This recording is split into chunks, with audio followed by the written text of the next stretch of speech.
So let's talk about the appraisal. So now at this point, the lender is going to order an appraisal. The appraisal, simply said, helps the lender see how much the home is worth based on an impartial party, the appraiser. Because the seller obviously wants the most amount of money and you as the buyer want the best deal. So we have to get a third party in there to see what the value is. That way the lender can make sure they're not giving away too much money and that the home is worth what you decided to pay for it. So in the housing crash, people were getting loans for homes that were way more than the home was actually worth. So if you're purchasing an $800,000 home, the lender doesn't want to give you a $900,000 loan if the home isn't going to appraise for that. So that's essentially what the appraisal does. It's mainly for and ordered by the lender, okay? But the benefit for you is that it helps you realize what your home is worth. But the appraisal is for the lender. They need to make sure they're not giving out too much money. So ideally, the appraised value will be at least at or above the purchase price. If it comes in lower than the purchase price, that's when we run into issues and contracts can get a little sticky. Keep in mind the lender is going to use the lesser of the purchase price or the appraised value to determine the loan amount. All right.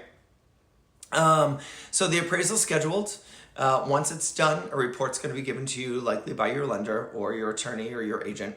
And let's run a couple of examples. So let's say your home goes under contract for a purchase price of $850,000.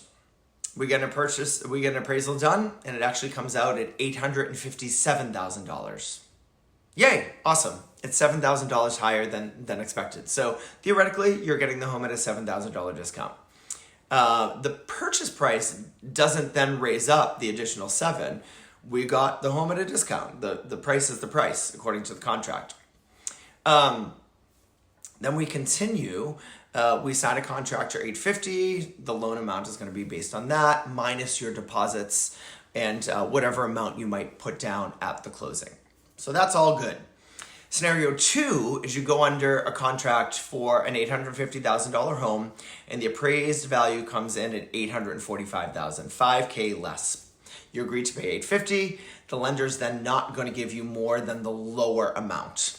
They're not going to allow us to have a loan for $850,000 when it appraises at $845,000. So now we have to figure out how to make up that other $5,000 because again, the loan will be based on $845,000. The $5,000 has to come from somewhere.